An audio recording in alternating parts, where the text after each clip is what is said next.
Selamat datang di podcast Konstitusi Bersuara. Pada episode kali ini, kita akan membahas isu ketenaganegaraan yang sedang ramai diperbincangkan di Sumatera Selatan, yaitu wacana pemekaran Provinsi Sumatera Selatan Barat atau Sumselbar. Apakah wilayah ini benar-benar membutuhkan provinsi baru? Bagaimana dasar konstitusionalnya dan peraturan perundang-undangnya? Dan apa dampaknya terhadap tata kelola pemerintahannya?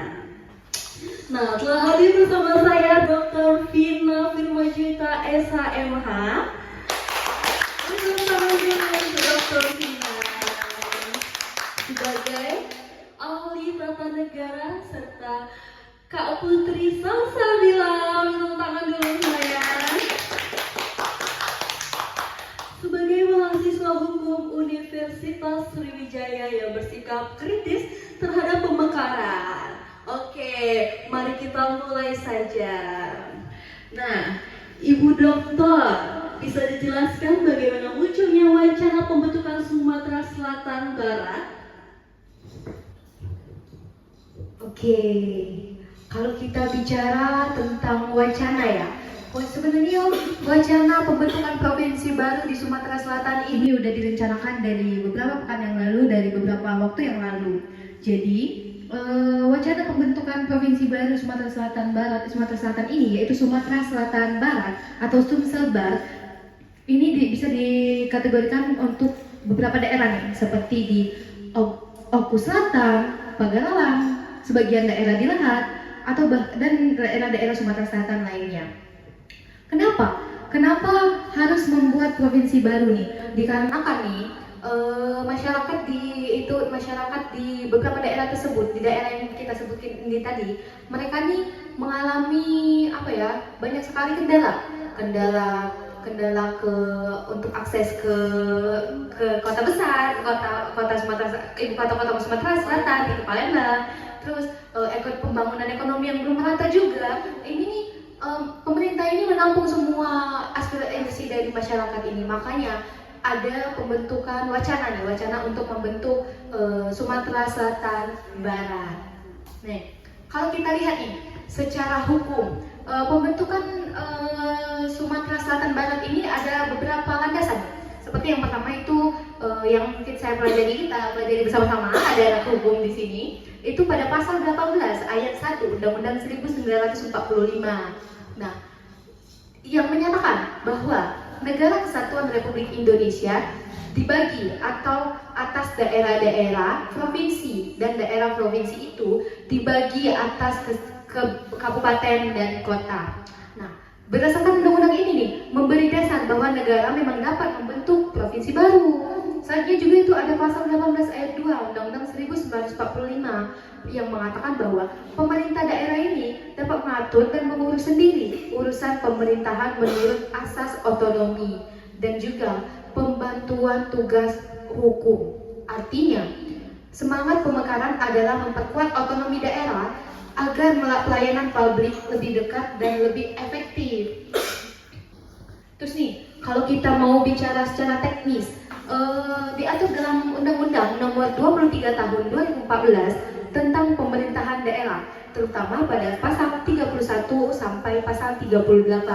Nah, di sini dijelaskan bahwa syarat-syarat pemekaran itu yang pertama itu kapasitas ekonomi, kemampuan fiskal, kondisi sosial budaya, luas wilayah, juga serta dukungan politik administratif dari daerah induk.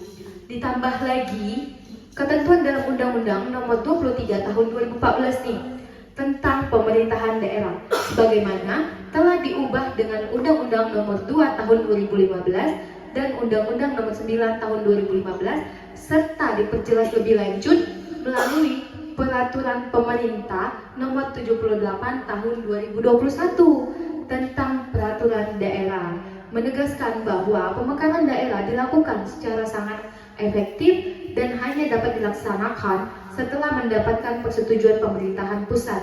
Jadi, secara konstitusional nih, pemekaran daerah ini diperbolehkan, tetapi secara administratif prosesnya memang harus melalui kajian yang ketat serta bertahap. Nah, dapat disimpulkan nih, bahwasannya pemerintah ini tidak hanya serta-merta untuk mau membentuk provinsi baru yang langsung aja nih Sumsel Bar gitu. Enggak, ada beberapa kajian yang kami lakukan sebagai pemerintah juga. Itu saja ya dari saya sedikit tentang Sumsel Bar ini. Terima kasih. Cukup banyak ya syarat untuk membentuk provinsi baru. Sekarang apa saja keuntungan pemekaran menurut Perspektif Hukum Tata Negara nih? Agar semua orang jadi tahu. Berbicara perspektif juga, konstitusi dan tata kelola pemerintahan ya, terdapat beberapa argumen nih yang dapat memperkuat, yaitu pemekaran daerah ini dapat mendekatkan pelayanan publik karena warga Sumatera Selatan bagian barat ini harus menempuh jarak jauh ke Palembang yang bertentangan dengan prinsip otonomi daerah dalam pasal 18 ayat 2 Undang-Undang 1945. Teman-teman yang di luar Palembang juga pasti ngerasain nih susah akses ke Palembang, jauh gitu kan pasti. Nah, wilayah Sumatera Selatan ini juga kan memiliki potensi besar seperti pariwisata di Kota Pagaralam, terus juga perkebunan di Oku Selatan, terus juga nih energi yang besar di Lahat gitu. Nah, selanjutnya itu kalau kita lihat dari sisi pemerintahan juga menekankan kemungkinan penataan ulang, tata ulang kelola, mempercepat pembangunan, memunculkan pusat pertumbuhan baru, dan juga serta menjadi bentuk penyempurnaan pelaksanaan daerah sejak daerah reformasi. Kalau tadi kita dengarkan pendapat dari Dr. Vina sebagai ahli hukum tata negara, sekarang kita dengarkan pendapat Kak Putri sebagai mahasiswa Universitas Sriwijaya. Halo Kak Laras sama Ibu Ina. Jadi dia menurut pandangan saya yang saya soroti itu ada dua hal nih. Yang pertama itu mengenai kemampuan fiskal yang sudah disebutkan sama Kak Ibu Ina tadi kan. Nah, jadi syarat yang disebutkan pada pasal 33 nomor 23 tahun 2014 mengenai daerah pemerintahan, bahwa pembekalan daerah itu harus dibiayai oleh pemerintahan itu sendiri. Yang kita tahu nih, faktanya sendiri itu kan, kalau beberapa kabupaten di Sumatera Selatan ini masih bergantung besar nih pada dana transfer daerah pusat. Nah, jadi jika pemekaran ini dilakukan, itu tidak memungkinkan kalau mereka itu akan kekurangan anggaran biaya. Nah, dan yang kedua itu pemekaran Sumbar ini, Sumatera Selatan Barat ini memakan biaya yang banyak tuh, karena banyaknya pembangunan yang akan dilakukan. Kan semuanya dilakukan dari awal semua kan pembangunan ini, dari pembangunan gedung gubernur, provinsi, DPRD, terus itu juga ada penataan birokrasi. Jadi infrastruktur tuh banyak dibangun ulang. Jadi hal ini tuh bisa membebankan APBN dan juga APBD.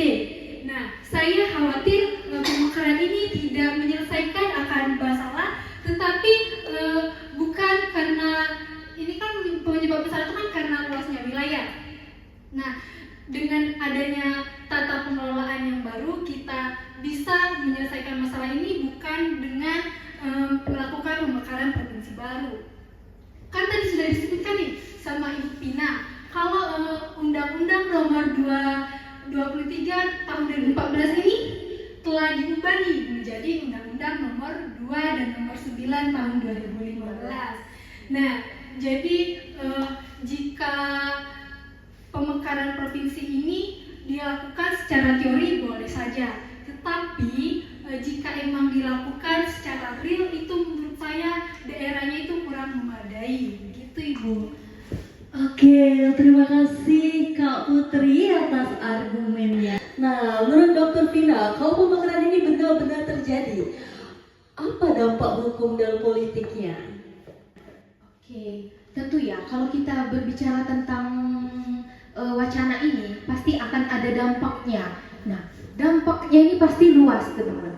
Nah, harus ada penataan ulang lembaga pemerintahan, pembentukan sekretariat daerah seperti OPD, terus DPRD provinsi, serta juga penyesuaian daerah wilayah nih, seperti seperti wilayah hukum kejaksaan, kepolisian, terus juga peradilan. Nah, seperti yang dibilang sama mahasiswa tadi ya, ini semua menjadi dampak tentunya. Secara fiskal ini, pembagian aset APBD dan wilayah sumber daya alam ini harus dilakukan secara ilegal dan transparan antara provinsi induk dan provinsi baru.